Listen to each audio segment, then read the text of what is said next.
Sa una, parang ganda ng simula namin. Nakuha namin, control namin yung game. Although pati ng second set, medyo siguro nag-off talaga yung receive namin. And pagdating ng third, yan nga, medyo naka-adjust sa amin sa kung ano ang ginagawa ng Akari. Nagtuloy-tuloy lang ang fourth set. Kaya sobrang thankful ako sa ginagawa namin sa laro lagi na every time na meron kaming nagiging problema. Kung ano yung adjustment na binibigay namin sa kanila, ano yung adjustment na pwede namin gawin, nagagawa namin. Thank you, Coach. And for Dina, yung naka-fourth straight win yung siya kumuso. Ano lang masasabi mo sa nagiging performance ng team, especially against contender team like Akari? We can see the, ano naman po, ayun na po siya. Wait lang po. Dali. Sorry. May question. Paulit na. Para okay. Nagsugod na mo? Ay. Ikaw na anibay kayo, lisod kayo. We also have our best player of the game here, CC Rondina. And CC 18 points against Akari. Maganda rin yung laban na pinakita na Akari against Chocomucho tonight. Pero ano lang masasabi mo sa naging fight na binigay ng team? Dami naming pagkakamali talaga sa game na kanina. And nagalit na rin ako sa sarili ko kasi ako yung unang nawala.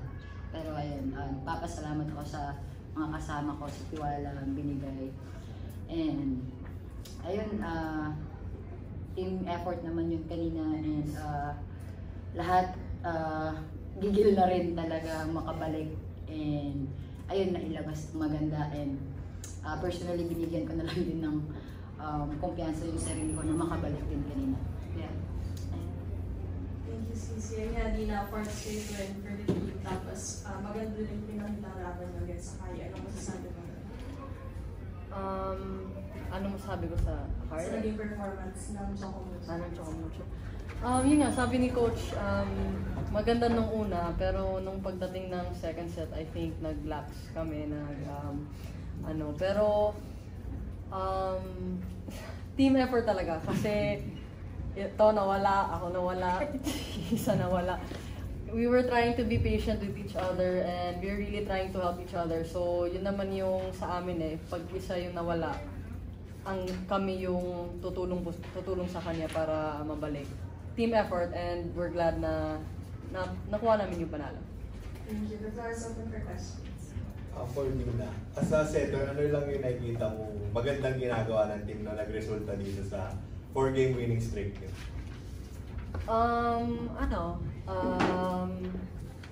Yun nga, teamwork. Hindi naman kasi isang tao lang makapanalo ng game. So, yun, pag off na receive, better the ball, cover ng palo, parang connected lang talaga siya sa gagawin namin. And happy kasi paunti-unti we're reaching the goal na gusto namin irating. So masaya kami na ganito. For CC, ngayon 4 straight wins, so kumbaga medyo parang yung matagal din yung paghihintay niyo bago nagkaroon ng ganitong tuloy-tuloy talagang takbo ng form. Ma-identify mo ba siguro ano yung pinaka-nagbago na ngayon na na-address yung lapse or paghirap nun na kumbaga mas na-figure out nyo na siya talaga nun? Si Coach Dante na yung sasagot niya. Nagbago. Siguro yung namin, yung ang napansin ko lang ngayon isa, yung pag nauunahan kami, nagre-react agad kayo ano yung gagawin. And maganda dun kasi sa dulo nakikita yung magandang resulta. And tutuloy lang namin yun. And siyempre tatrabahuin namin yung mga pagkakamali namin. And for Dina, about, kumbaga you have a lot of great spikers and blockers at hand. So, sa iba, would you say at this point, parang medyo kabisado mo na talaga yung, kumbaga, what each spiker, each blocker wants or needs in the game, or tuloy pa rin yung process of learning and adjusting with your teammates? Oo naman, hindi naman palagi na kilala ko sila. Yeah, matagal na kami magkasama, but hindi natin ma-deny yung fact that there are off days. Kailangan lang din talaga namin ng timing. Yun yung sabi ni Coach Dante sa amin lagi na we have to get a rhythm, kailangan yung timing sa ginagawa sa court. So,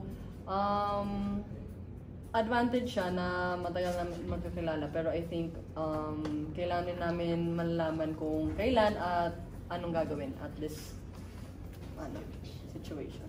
And as mentioned a while ago by our POG na may mga errors during the game. Coach, what do you think are the key adjustments that prove crucial to the victory? Doon sa mga adjustments siguro namin, yung ginagawa namin, like yung mga unforced error namin na siguro nalimitahan namin. Kung ano yung tinatrabaho namin everyday, yung mga out of system. Sabi ko nga sa kanya, the more na makontrol natin itong mga ganitong bike kasi doon tayo makakakuha ng puntos. Ayun, lababas siya, tinatrabaho namin every time na nag-copy receive nila and pupunta yung bola sa amin, nagagawa namin ng maparaan na mapatay agad ng bola. And yun, naging successful kami dito sa game na to. Kahit na alam namin na medyo malaki yung kalaban namin, talagang kahit yung off talagang ibabawan yung mga team namin. Pero sabi ko nga, basta importante lang kung ano yung tinatrabaho sa likod sa team namin. Basta nagdepensahan at doble pa sana pagdating sa harapan at opensa para tuloy-tuloy yung ginagawa natin.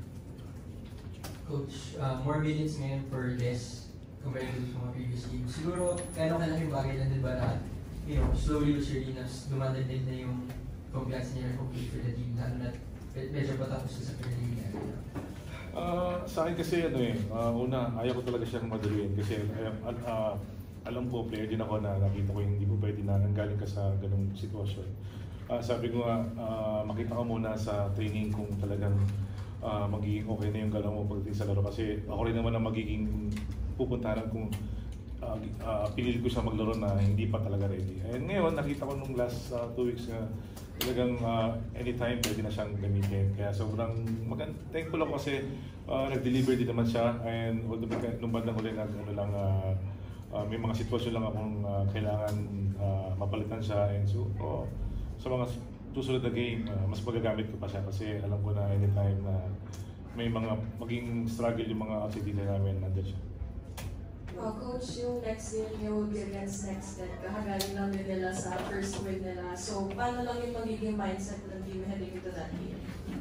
Sa amin, everyday tatrabahoin talaga namin yung goal namin.